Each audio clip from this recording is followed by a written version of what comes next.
Я помню тот вечер до мельчайших деталей, будто он выжжен у меня под кожей.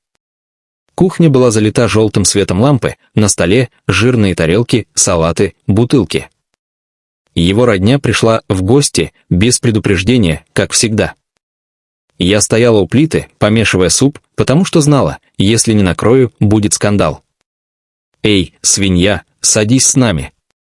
Заржал муж, подмигивая брату. Смех прокатился по комнате, как волна. Громкий, наглый, уверенный.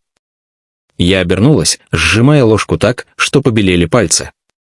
Свекровь прыснула в ладонь, тетка фыркнула, кузен хлопнул по столу. «Да ладно, чего ты?» — продолжал он, — «мы же шутим. Ты у нас хозяйка, королева кухни».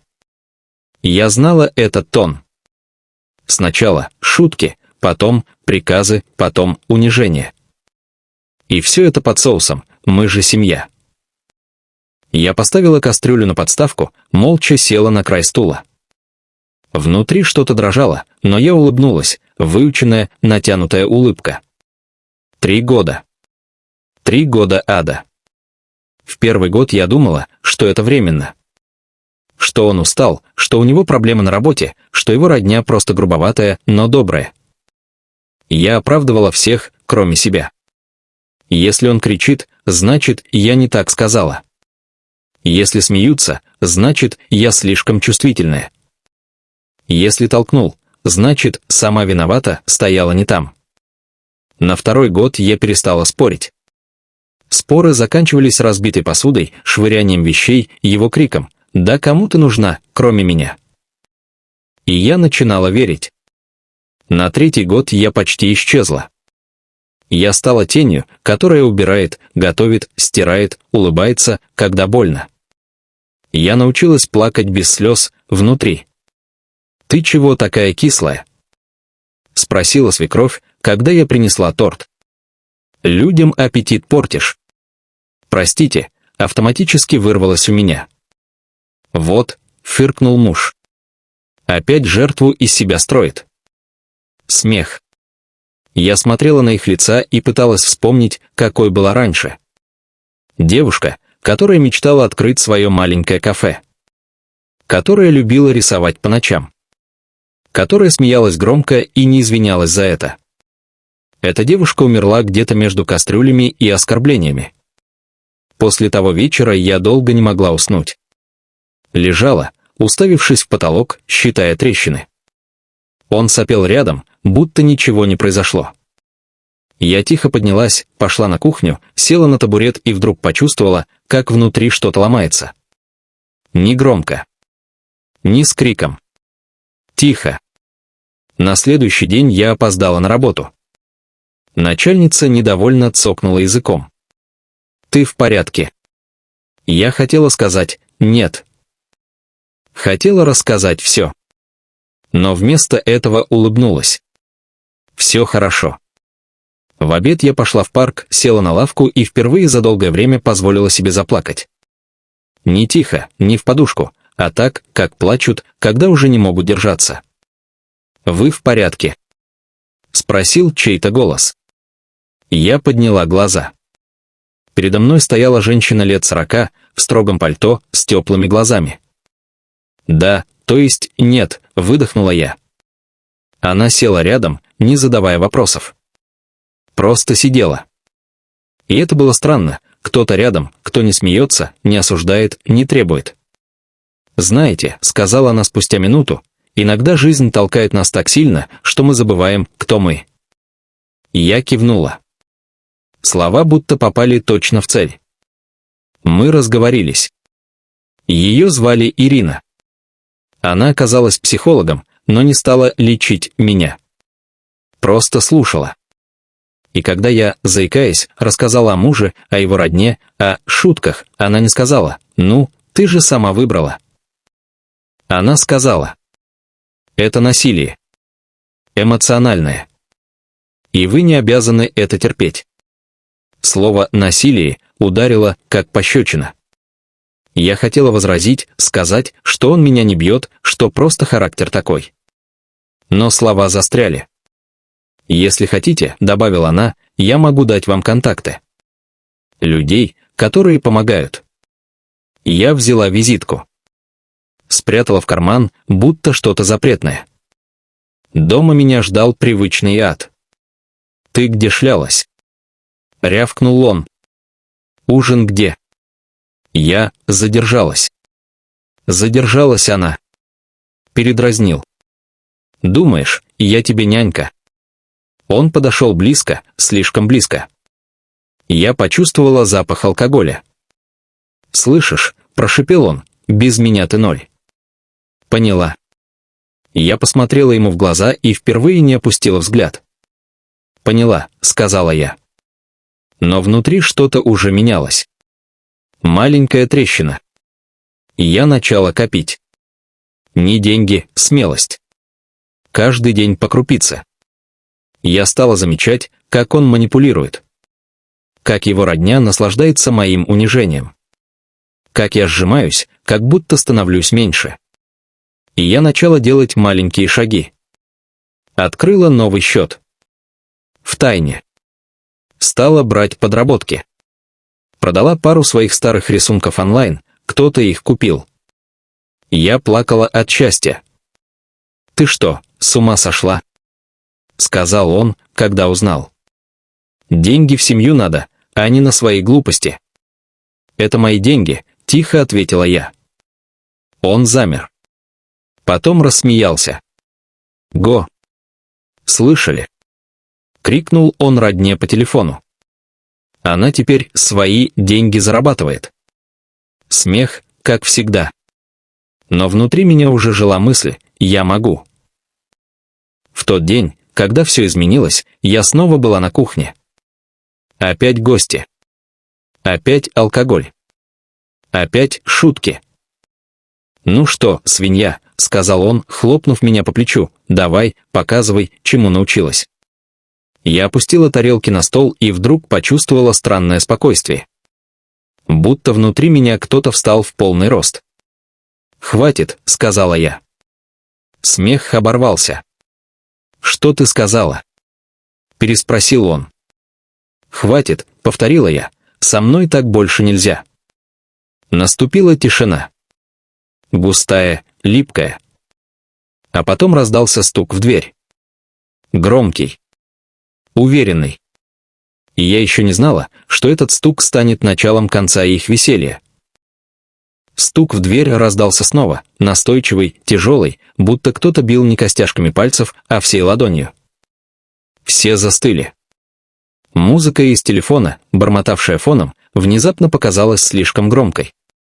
Муж нахмурился. «Ты кого-то ждешь?» — спросила свекровь, подозрительно прищурившись. Я молчала. Сердце колотилось так, что, казалось, и его слышно всем. Я знала, кто это. Не по логике, по ощущению. Потому, как внутри вдруг стало светло и страшно одновременно. «Открой», — буркнул муж. Наверняка опять соседи. Я подошла к двери. Руки дрожали. Когда я повернула замок, мне показалось, что это самый важный момент в моей жизни. Как будто я стояла на границе между прошлым и будущим. На пороге стояли двое. Женщина в строгом пальто, Ирина. И мужчина лет 50, высокий, с суровым лицом и добрыми глазами. «Добрый вечер», — спокойно сказала Ирина. «Мы к вам». Муж тут же вынырнул из-за моей спины. «А вы кто вообще такие?» — рявкнул он. «Я психолог», — ответила она. «А это представитель социальной службы и юрист». В комнате повисла тишина. Кто-то из родних хмыкнул. Да ладно», — засмеялся брат мужа. «Чё, она пожаловалась, что мы ее обижаем». «Она не пожаловалась», — спокойно сказал мужчина. Она обратилась за помощью. Я стояла, будто приклеенная к полу. Мне хотелось провалиться сквозь землю. Мне хотелось закричать. Мне хотелось обнять Ирину. «Ты что, совсем рехнулась?» — заорал муж. «Ты кого привела?» «Я никого не приводила», — тихо сказала я. «Я просто попросила помощи». Помощи. Он расхохотался. Тебе что, плохо живется? Кормят, паят, крыша над головой. Унижают, сказала Ирина. Оскорбляют. Контролируют. Это называется эмоциональное насилие. Да вы чё, вмешалась свекровь. Она всегда такая была, обидчивая. Мы шутим. Шутка – это когда смеются все, ответил юрист. А не только те, кто сильнее. Я впервые увидела, как у мужа дернулась щека. Он не привык, чтобы ему отвечали. Не привык, чтобы его шутки называли насилием. «Выйдите из моего дома», – процедил он. «Это и ее дом», – спокойно сказал мужчина. «И у нее есть право на безопасность». Слово «право» прозвучало для меня как что-то из другой реальности. Как будто оно не про меня. Но Ирина повернулась ко мне. «Ты готова?» Тихо спросила она. Я посмотрела на стол, на тарелки, на их лица, на его ухмылку, на свои руки, тонкие, усталые. И кивнула. «Что значит «готова»?» Насторожился муж. «Это значит», — сказала я, и голос вдруг стал твердым, что я ухожу. Комната взорвалась. «Куда ты уйдешь?» Закричала свекровь. «Да кому ты нужна?» «Ты без меня пропадешь», — орал муж. «Слышишь? Ты ноль». «Может быть», — сказала я, — «но это будет мой ноль». Он шагнул ко мне, сжав кулаки. «Ты никуда не пойдешь».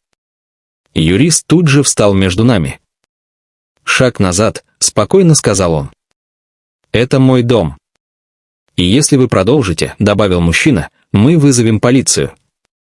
Я никогда не видела его таким. Он растерялся. Его привычная уверенность дала трещину. «Ты пожалеешь», — прошипел он. «Я уже жалею», — ответила я, — «о том, что не ушла раньше». Я пошла в спальню. Не бежала, шла. С каждым шагом становилось легче дышать. Я открыла шкаф, достала заранее собранную сумку. Самые важные вещи. Документы. Немного одежды. Мои старые рисунки. Когда я вернулась, все молчали. «Ты серьезно?» — спросил он, уже без крика. «Да». Он вдруг усмехнулся. «Думаешь, тебя там ждут? Думаешь, ты станешь кем-то?» Я посмотрела на него и впервые увидела не гиганта, а маленького злого человека. «Я уже стала», — сказала я, — «человеком». И я вышла. Холодный вечерний воздух ударил в лицо. Я глубоко вдохнула и вдруг рассмеялась. Слезы текли, но я смеялась. «Ты молодец», — сказала Ирина, кладя руку мне на плечо. «Мне страшно», — призналась я. «Это нормально», — ответила она. «Страшно, когда ты живешь». Мы поехали в маленькую квартиру, которую помогли мне найти через программу поддержки. Она была крошечной, но в ней пахло чистотой и свободой. Первую ночь я не спала.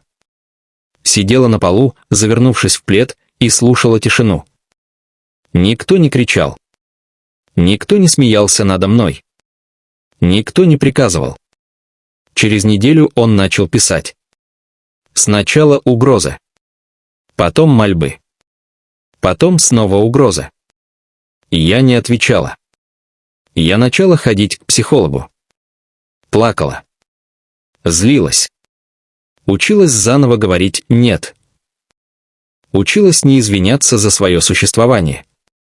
Через месяц я устроилась на новую работу. Через 2 сняла небольшую студию сама. Через 3 открыла страницу с моими рисунками. Люди покупали их. Писали, в них столько боли и света. Через полгода я подала на развод. Он пытался все вернуть. Говорил, что изменился. Что без меня пусто. А со мной было пусто всегда, ответила я. Родня писала гадости. Я блокировала. Прошел год. Однажды мне снова постучали в дверь. Я вздрогнула, старые страхи не уходят сразу. Но когда открыла, на пороге стояла женщина с цветами. «Вы меня не помните», — сказала она. «Я соседка оттуда, от вашего прошлого дома». И я напряглась. Я хотела сказать, она замялась. «Спасибо». «За что?» «После вашего ухода там многое вскрылось. Его уволили. Его родня переругалась. А я увидела, что можно не терпеть. Я закрыла дверь и долго стояла, прижавшись к ней лбом. Иногда расплата приходит не как гром, а как цепочка. Сегодня я сижу в своем маленьком кафе. Да, я его открыла. На стенах мои картины. Люди пьют кофе, смеются. Иногда я вспоминаю ту женщину, которую называли свиньей. И улыбаюсь. Потому что теперь я знаю, ад может длиться 3 года. Но свобода — всю жизнь.